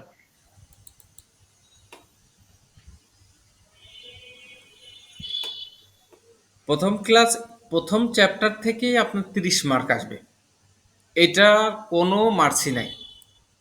যদি বই থেকে কোনো কোশ্চেন আসে তাহলে প্রথম চ্যাপ্টার থেকে 20 থেকে 30 মার্ক প্রথম চ্যাপ্টার থেকে আসবে, যা অন্য কোনো চ্যাপ্টার থেকে আসবে না। এটা একটা সিস্টেম। আর প্রথম চ্যাপ্টারে আমি যেভাবে মানে মনে রাখতাম, আমার সেটা কই, আপনারা নিজেদের মধ্যে করে মানে একটু নিজেদের মতো করে হ্যান্ড নোট করবেন। জাস্ট আমার হ্যান্ড নোটটা আমি যেভাবে মনে রাখতাম, ধরেন এই কোশ্চেনটা আসছে 2019 সালে, যে রিপোর্ট, একটা রিপোর্ট তৈরি করতে বলছে to director the process of strategic management. স্ট্র্যাটেজিক ম্যানেজমেন্টের প্রসেস আমি, আপনারা আপনারা তো সবাই সিঙ্গেল কালার ইউজ করেন, আমি তো 2টা কালার ইউজ করতাম, আপনার নীল কালার আর কালো কালার। আমি সবসময় নীল কালার এবং কালো কালার ইউজ করতাম। এই কারণে আমার কখনোই আমি এই শুধুমাত্র এসবিএম বাদে কোনো থিওরিটিক্যাল আমি একবারের বেশি পরীক্ষা দিই নাই। থিওরিটিক্যাল একবারেই আমার হয়ে গেছে শুধুমাত্র প্রেজেন্টেশনের কারণে। আমি এই কোশ্চেন এরকম প্রসেস অফ স্ট্র্যাটেজিক ম্যানেজমেন্ট বা এলিমেন্ট অফ স্ট্র্যাটেজিক ম্যানেজমেন্ট বা স্ট্র্যাটেজিক ম্যানেজমেন্ট প্রসেস, এটার জন্য আমি এই 4টা স্টেপ মনে রাখতাম, আর বাদ বাকি কিছুই মনে রাখতাম না।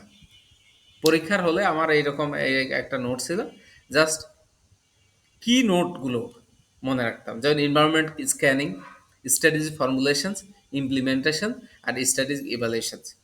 এইরকম একটা প্রসেস যদি আমার কোনো স্ট্র্যাটেজিক ম্যানেজমেন্ট প্রসেস বলে যে প্রসেস কি বা ইমপ্লিমেন্ট করতে হবে কিভাবে, আমি এই 4টা দিয়েই আমি অ্যান্সার শুরু করে দিতাম। আর আপনারা তো যদি পয়েন্ট পান তখন ইজিলি কোশ্চেন থেকে অ্যান্সার করতে পারবেন না, এরকম। হ্যাঁ স্যার। স্যার, আমি যদি একটু বলি স্যার, জি, আপনি স্ট্র্যাটেজিক ম্যানেজমেন্ট প্রসেস, হ্যাঁ আপনি তো এই চারটা পেলেন, হ্যাঁ। এই কোশ্চেনটা যেইবার আসছিল, হ্যাঁ, এইটা 19 সালে থানা আসছে, থেকে আসছিল স্যার। জি জি। এটা তো এই চারটা মানে আমাদের বইতে তো নাই স্যার, তাই না? বইতে মানে নেই। এটা প্রত্যেক বছরই কিন্তু এরকম আসতেছে। হ্যাঁ, এখন ন্যাচারালি স্ট্র্যাটেজিক ম্যানেজমেন্ট প্রসেস বললে মানে মনে করেন স্যার আপনার আনসিন, তখন আপনি কি করতেন? একটা ধরেন, একটা ফর দ্য এক্সাম্পল একটা কোশ্চেন আমি বের করি। এই ডিসেম্বরের একটা কোশ্চেন আনসিন আসছে না, ধরেন সে ফর এক্সাম্পল একটা কোশ্চেন আমি আচ্ছা, আমি একটু আমার টেকনিকটা একটু দেখাই নিয়ে তারপর শেষ করি, তারপরে আচ্ছা আপনার আচ্ছা ওই স্যার। ওই ইসে যাই, আমি কোথায় গেলাম, ধরেন এরপরে আরেকটা যদি বলি, এই যে ধরেন আপনার এই যে ফাইন্যান্সিয়াল অবজেক্টিভ এবং নন ফাইন্যান্সিয়াল অবজেক্টিভ কি কি আসতে পারে না, অবজেক্টিভ এবং মেজার আসছে অনেকবার, আপনারা দেখছেন অবজেক্টিভ এবং measure. Objective profitability, market share, growth, cash flow, এটা হলো তার অবজেক্টিভ। প্রফিটেবিলিটি কত, market share, growth, cash flow, এটা আপনার আমি মনে রাখতাম। আর মেজারের মধ্যে রিটার্ন অন ক্যাপিটাল, এগুলো তো আপনার থিওরিটিক্যাল, আপনাকে থিওরিটিক্যাল কিছু মনে রাখতে হবে। তারপরে এই যে আপনার আপনার যেমন সাপোজ সে ফর এক্সাম্পল যে পোর্টার 5 ফোর্সেস, এটা তো সবসময় আসবে, আসবে না? হুম, আসবে স্যার। এই যে পোর্টার 5 প্রসেস কতবার আসছে লিখে রাখছি। নভেম্বর ডিসেম্বর 2022 10 এর জন্য আসছে, জুলাই অগস্ট 2022 6 এর জন্য আসছে, নভেম্বর ডিসেম্বর 21 8 এইরকম করে কতবার আসছে, কি কি নেচারের আসছে, কি দিয়ে আসছে। বলছে অ্যানালাইসিস কম্পিটিটিভ অ্যাডভান্টেজ, এটা এরকম আছে। বলছে অ্যানালাইসিস নেচার অফ কম্পিটিশনস, এই নামে আসছে। তো যে নামেই আসুক না কেন ভাই, আমার আমি এইরকম একটা শখ করব, আর আমার কিছু কি পয়েন্ট আমি লিখে রাখছি, যেটা আমার মানে মনে রাখার জন্য, যে থ্রেট অফ নিউ ইন্টেন্ট, যখন barrier sir of entity is weak. Sir advance sir এই আপনি তো এই যে পোর্টার এই যে 5 প্রসেসটা এখানে আনলেন, হ্যাঁ। এখন স্যার এই যে আপনি তো টোটাল পিক্টোরিয়াল একটা ভিউ এখানে দিলেন আপনার স্ক্রিপ্টে, কিন্তু হুম। এইগুলি অনেক স্যাররা বলে এগুলি এখন দরকার নাই। আপনি হচ্ছে ডিরেক্টলি লিখবেন স্যার। আর এইগুলি যদি স্যার আপনি সাজেস্টেড আনসারেও দেখেন, তাহলে কিন্তু এগুলি নাই স্যার, ওইভাবে তাই এই না, প্রেজেন্টেশনটা নাই। আপনাকে তো দেখেন, এই যে ডিরেক্টলি কতজন সবাই ডিরেক্টলি লিখবে, লেখা শুরু করবে, তাই না? আপনি রাইট। যদি আপনি সাপোজ আপনি একটা প্রেজেন্টেশন দিতে যাচ্ছেন, এটা তো ওয়ান কাইন্ড অফ প্রেজেন্টেশন, তাই না? জি জি। এটা আপনি আপনি আপনি লিখে চলে যাচ্ছেন, এই প্রেজেন্টেশনটা মূল্যায়ন করবে আরেকজন। ধরেন যে আমার কাছে এই খাতাটা আসলো, সবাই ডাইরেক্ট লিখে চলে যাবে, মানে ওই যে গরুর রচনার মতো, কোশ্চেন পাওয়া শুরু, লেখা শুরু, তাই না? হুম। অনেকে বলে যে রাইট। আপনার এইটা দরকার নেই। আমি for my point of view, এক একজনের পয়েন্ট তো এক এক রকম ভিন্ন হতে পারে, তাই না? আমার হিসেবে আমি জি জি। এইটা করতে আমার লাগবে 1 মিনিটেরও কম, 40 সেকেন্ড লাগবে। হুম 40 সেকেন্ড লাগবে এই গ্রাফটা দিতে, 40 সেকেন্ড। জাস্ট আমি আমার যে এক্সামিনার যে আমার খাতাটা কাটবে, তার অ্যাটেনশন আমি এখানে নিয়ে আসবো। তার অ্যাটেনশনটা প্রথমে এই ছকের মধ্যে নিয়ে আসবো, যে আমি এই যে 5টা থ্রেড আমি জানি। আপনি এই 5টা থ্রেড এইরকম করে একটা লিখলেন, আর রাহান কি করলো, thread bargaining power of suppliers বা থ্রেড অফ নিউ ইন্টেন্ট দিয়ে কমা দিয়ে শুরু করে দিল, তাই না? দুটের মধ্যে তেমন কোনো পার্থক্য নাই। কিন্তু যখন আপনার মার্ক দিবে, অবশ্যই 1 থেকে 2 মার্ক আপনার বেশি দিবে। কেন বলতেছি ভাই, আমি ন্যাশনাল ইউনিভার্সিটির ফার্স্ট ক্লাস সেকেন্ড ছিলাম সারা বাংলাদেশে অ্যাকাউন্টিংয়ে, এবং আমি ঢাকা কমার্স কলেজের স্টুডেন্ট, বুঝছেন? ঢাকা জি কমার্স স্যার। কলেজের যখন ফার্স্ট ইয়ারে কেউ যায়, তাকে প্রথমে হাতে কলমে প্রেজেন্টেশন শেখানো হয়। আপনি কিভাবে মার্কটা খুব অল্প সময় লেবার দিয়ে বেশি মার্ক পেতে পারেন, বুঝছেন? আচ্ছা। তো ওই থেকেই আমার এইরকম মানে প্রেজেন্টেশন স্টাইলটা আমার কাছে ভালো লাগতো, এবং আমি আলহামদুলিল্লাহ আপনার সিএতেও এটা ইমপ্লিমেন্ট করছি। আমি থিওরিটিক্যাল কখনো বাদে নাই। এখন বলেন, আমার জীবন থেকে এক্সপেরিয়েন্স নিয়া যেটা আপনাকে বললাম, আর কোনো স্যার হয়তোবা সে হয়তোবা ওইভাবে কি পার পেয়ে গেছে, কোনো গ্রাফিক্যাল প্রেজেন্টেশন দেয় নাই বা ডায়াগ্রাম দেয় নাই, না দিয়ে অ্যান্সার করে পাস করে গেছে। কিন্তু আমার for my point of view, আপনি এখন একটা কোম্পানি, আপনি এক কোম্পানি একটা বড় পজিশন, আপনি ওই প্রেজেন্টেশন দিতে যাবেন, আপনি গ্রাফিক না দিলে আপনার প্রেজেন্টেশন এই পাবে না, মূল্যায়ন পাবে না। হুম, বুঝতে পারছি। সো আচ্ছা, প্রেজেন্টেশন দিলেন না, আপনার মনে হলো যে দিচ্ছি দিব না, কিন্তু আপনার কিছু পয়েন্ট আপনার ইনস্ট্যান্ট মাথায় থাকতে হবে ভাই, ইনস্ট্যান্ট। হুম। ইনস্ট্যান্ট মাথায় কেন থাকবে, যে আপনি আপনার কলম যাতে থেমে না যায়। আপনি তো 40% আপনি কোশ্চেন থেকে নিতে পারবেন, পারবেন না? কোশ্চেন পড়ে আপনি 40% নিতে পারবেন, আর 60% যত আপনার মাথায় থাকে। এই কারণে আমি এইভাবে এই আপনার কি পয়েন্ট দিয়ে মনে রাখার চেষ্টা করতাম। ওকে, এইবার আপনার কোশ্চেন আসি। একটা কোশ্চেন আননোন আসছে, সাপোজ এই কোশ্চেনটাই ধরেন, এই যে এটা তো পোর্টার 5 ফোর্সেস চলে আসছে, এত বড় কোশ্চেন 10 মার্ক, এখান থেকে শুরু, এখানে এসে শেষ, 10 মার্ক, তাই না? যে এই 10 মার্ক পড়তে আপনার কয় মিনিট সময় লাগবে এই কোশ্চেনটা বুঝিয়ে পড়তে? তো 15-20 মিনিট লাগবে স্যার। আপনি সময়ই পাবেন 18 মিনিট ভাই, 1.8। এই কোশ্চেন অ্যান্সার করতে লাগবে 18 মিনিট। 18 মিনিটের বাইরে যদি অ্যান্সার করেন আপনি পুরো অ্যান্সার করতে পারবেন না। হুম এই কোশ্চেনটা আপনি অ্যান্সার করতে 18 মিনিট সময় পাবেন, 1.8 পার মার্ক। পার মার্কের জন্য আপনি 1.8 সময় পাবেন। তার মানে 18 মিনিট থেকে 20 মিনিট সময় পাবেন। আপনি পড়তে যদি 15 মিনিট ব্যয় করে দিন, তাহলে আর সময় থাকবে কত? 5 মিনিট। 5 মিনিটে 10 মার্ক অ্যান্সার করতে পারবে? হুম স্যার, এটা টাফ আসলে, প্যাসেজটা মানে খুবই টাফ ছিল স্যার। হ্যাঁ? মানে ওই সিনারিও গুলি যদি স্যার একটু নান হয়, তাহলে জিনিসটা তাড়াতাড়ি ক্যাপচার করা যায়। আর যদি আননোন হয় তখন, আর ওয়ার্ড গুলি যদি একটু বেশি ক্রিটিক্যাল হয়, তখন তো স্যার বুঝতে সময় লেগে যায়। এইটা আমি কিভাবে পড়তাম, এই কোশ্চেনটা ধরেন, এই কোশ্চেন তো আমি মানে জাস্টিফাই, জাস্ট এই কোশ্চেনেই কোয়ালিফাই করছি। এই কোশ্চেনটা আমি পড়ছিলাম কি জানেন, এই বার্ডস আই ভিউ আছে না, হুম ভাষা ভাষা, এইটা আমার সর্বোচ্চ 5 মিনিট লাগছিল এই কোশ্চেনটা ফুল পড়তে, সর্বোচ্চ। এরপরে এখান থেকে আমি মার্ক করলাম যে কোন কোন পয়েন্টটা নিব। যেমন এই দেখেন, এখানে quick possible while the protective life hold of its customer very greatly depending on the customer country of the reason. এইরকম কিছু কি পয়েন্ট আমি মার্ক করে রাখতাম, যে কি পয়েন্টগুলো আমি আমার ইসে ঢুকাই দিব, মানে আমার এই যে অ্যানালাইসিসে ঢুকাই দেব। কারণ আমার মাথায়তে যে পোর্টার 5 কোর্সের এটা মাথায় ঢুকানো রয়েছে, বুঝছেন? হুম হুম হুম। এই যে এটা আমার মাথায় তো ঢুকানো রয়েছে, এই যে এটা তো আমার মাথায় ঢুকানো রয়েছে। আর এই যে কিছু পয়েন্ট তো আমার মাথায় ঢুকানো আছে, বুঝছেন? হুম স্যার, আমি কিছু এটি to the threat of new entrants, এইটা স্যার আপনি কি কি পয়েন্ট, এটা কিভাবে মাথায় রাখতেন স্যার? থ্রেট অফ এই নিউ যে ইন্ট্রান্স, নিউ ইন্টেন্সের জন্য ইকোনমিক্স আপনার অফ স্কেল।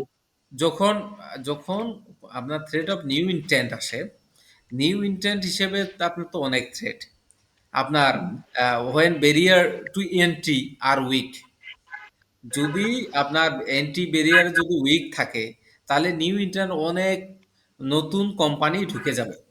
অ্যাজ এ যদি আপনি মার্কেট লিডার হন, তাহলে কি কি অপরচুনিটি পাবেন? আপনার ইকোনমিক স্কেল, ইকোনমিক অফ স্কেলটা আপনার জন্য সহজ। আপনি কম খরচে প্রোডাকশন করতে পারবেন। আপনি তখন ধাপ করে কি করবেন, প্রাইস ফল করাই দিবেন, কমাই দিবেন। তাহলে কি নতুন কোনো কোম্পানি ঢুকতে পারবে? হুম জাগায় মার। তারপর ক্যাপিটাল রিকোয়ারমেন্ট, আপনার জন্য তো সহজ, আপনি তো মার্কেট লিডার। কিন্তু যারা নতুন করে আর ঢুকতে চাচ্ছে, তাদের জন্য এটা খুবই কঠিন। কারণ আপনার মতো ওইরকম বিআরবি কেবলের যে পাখা তৈরি করতেছে ফ্যানের, এটা কি আমি একটা নতুন করে কোম্পানি দিতে আমার জন্য কতটা ডিফিকাল্ট? এইভাবে আমি ভাই capital requirement, diversification product diversification আমার জন্য সহজ, যেহেতু আমি market leader. But as a barrier, মানে অ্যাজ এ নিউ ইন্টেন্ট, তার জন্য কঠিন। আমি প্রোডাক্ট ডাইভার্সিফিকেশন করে ফেললাম, বিভিন্ন কাস্টমারের জন্য বিভিন্ন ধরনের প্রোডাক্ট প্রস্তুত করা শুরু করে দিলাম। এই হলো, এইভাবে আমি মনে রাখার চেষ্টা, এখানে আমি 7টা পয়েন্ট মনে রাখার চেষ্টা করতাম, এবং ইনশাল্লাহ এটা মনে রাখার চেষ্টা করছি, এবং রাখতেও পারছি। এবং এই যে 50% আমি করলে এই জায়গা থেকেই 60% এখান থেকে লিখে ফেলছি, যা কোশ্চেনের ভিতরে আমি যেতে মানে কোশ্চেন থেকে আমি 40% নিছি। কারণ আমি তো জানি যে আমি ওই কোশ্চেন পড়ে আমি অ্যান্সার করলে আমার এই 10 মার্কের জন্য 40 মিনিট সময় ব্যয় করতে হবে, তাই নয় কি? হুম, বুঝতে পারছি। জি। তো 40 মিনিট আপনার জন্য আছে? না স্যার। ওকে। এইভাবে আপনার যদি অ্যান্সার করতে পারেন একটু টেকনিক্যালি, তাহলে আপনার খাতা আর রাহেনের খাতা, রাহেনবার খাতা আর আপনার খাতা একটু ডিফারেন্ট হতে হবে। Right sir. তো এই ডিফারেন্টের জন্য তো আপনাকে ডিফারেন্ট অর্নামেন্ট দিতে হবে, নাই কি হবে? আচ্ছা, সাপোজ এই যে এই কোশ্চেনটা, এটা কম্পিটিটিভ অ্যাডভান্টেজ, এটা তো আমরা পারি। গ্লোবাল, এই যে গ্লোবাল মার্কেটে কম্পিটিটিভ অ্যাডভান্টেজ, এটা আমার কমন ছিল ওই সময়, বুঝছেন? আহ, হুম। এই যে স্ট্র্যাটেজিক অ্যালায়েন্স, এটা আমার কমন ছিল। কালকে না পরশুদিন আমি এটা পড়ালাম, স্ট্র্যাটেজিক অ্যালায়েন্সের 5টা পিলার, এটাও আমার কমন ছিল। মানে আমি যখন এই পাশ করছি, লাকিলি আমার 70% উপরে কমন ছিল। হ্যাঁ স্যার, আমি বুঝছি স্যার, আপনি এসিসি টা কভার করাতে হ্যাঁ, এসিসি থেকেই তো আসছে প্রায় 60 মার্কস, আর 60 ঘানা মার্ক। থেকে মিলে 70-80 মার্কস। তো স্যার, আপনাদের এই আমি আপনার একটা সাজেশন চাই, সেটা হচ্ছে আপনি তো স্যার এই যে কমন পেলেন, হ্যাঁ, কমন না পেলে তো আমার কাছে মনে হচ্ছে এটা খুবই টাফ স্যার। যেমন এখন তো এসিসি এ ধরেছে, তার আগে কিন্তু ঘানা থেকে প্রশ্নগুলি করতো। ঘানার স্টাইলটা আপনি জানেন, ঘানাটা একটা কোশ্চেন আসে প্রায় 50 মার্কসে, আর বাকিগুলি আসে 20 মার্কস 20 মার্কস করে। হ্যাঁ, এখন ঘানার কিন্তু আমাদের প্রথম একটা কোশ্চেন, এটা 4-5টা সেশন এরা কিন্তু পিক করেছে স্যার, আবার অনেকে জানেও যে এখান থেকে কোশ্চেন আসছে আসছে। এটা তো আমরা তো জানতেছি না স্যার। তাহলে আমাদের জন্য এগুলি চ্যালেঞ্জ না? এটা আমরা কিভাবে কি, মানে কিভাবে কোন কমিউনিটির সাথে যোগাযোগ রাখলে স্যার আমরা এরকম ক্লু পেতে পারি, বা কি কি করা যেতে পারে স্যার? আমার আমার ওই যে সিনিয়র ভাই, মনির নাম করে এক ভাই, বলতেছেন, নুর ইসলাম তুমি ঘানা থেকে কোশ্চেনগুলো করো পড়ো। আমি যে ভাই, আমার ম্যানুয়াল এবং প্রিভিয়াস সালের কোশ্চেন আর এই যে এসএসসি এর বই যেহেতু আসতেছে, এইটাই করতে আমি সময় পাচ্ছি না। আমি ঘানা পাকিস্তানে কিভাবে করব? আমি অন্য কিছু করতে পারবো না। আমি প্রিভিয়াস সালের 14 সাল থেকে এই কারেন্ট পর্যন্ত করব, ম্যানুয়ালের ইন্টারেক্টিভ কোশ্চেন্স, সেলফ টেস্ট করব। আর এসএসসি এর বই যেহেতু আমার কাছে অ্যাভেলেবেল, তাহলে আমি এটাই করব। আর আমি বিশ্বাস করি, এসএসসি এর বই যে করবে, মানে এসএসসি এর কোশ্চেন বই যে করবে, তার বেসমেন্ট অনেকটা স্ট্রং হয়ে যাবে। এসএসসি এর হুম। বইটা যে করবে, তার বেসমেন্ট অনেকটা স্ট্রং হয়ে যাবে। মানে এখন যে কোশ্চেনের বেসমেন্ট, আপনি আমার সাথে একমত কিনা আমি জানি না, কিন্তু হ্যাঁ স্যার, রাইট। এসএসসি এর কোশ্চেনের যে বেসমেন্ট, আপনি এসএসসি এর যদি 30টা অঙ্কও করতে পারেন, আমি তো এখানে কতগুলো অঙ্ক দিছি, এখানে ধরেন যে একটা, দুইটা, তিনটা, চারটা, পাঁচটা, ছয়, সাত, 8টা অঙ্ক দিছি। এই 8টা অঙ্ক করেন না, আপনার বেসমেন্ট দেখেন কোথায় যে দাঁড়ায়।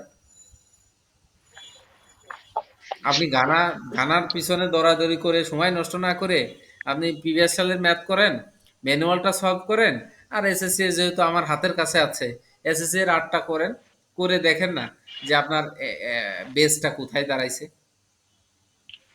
মানে আপনার কথা বলতেছি না, আমার যে রাহান ভাই আছে এদের কথা বলতেছি, বা খায়রুল জামান ভাই আছে। আমি লাস্টে যখন এসএসসি এর বই কমপ্লিট করে শেষ করছি, তখন মনে হয়েছে যে না, আমি এখন প্রিপেয়ার্ড ফাইট করার জন্য। বুঝছেন? হুম, বুঝতে পারছি স্যার। আচ্ছা, ঠিক আছে, আমরা সোমবার আবার আরেকটা চ্যাপ্টার নিয়ে আপনাদের সাথে আলোচনা করব। আশা করি আপনারা থাকবেন। আচ্ছা স্যার। আসসালামু আলাইকুম। ওয়ালাইকুম আসসালাম। ওকে।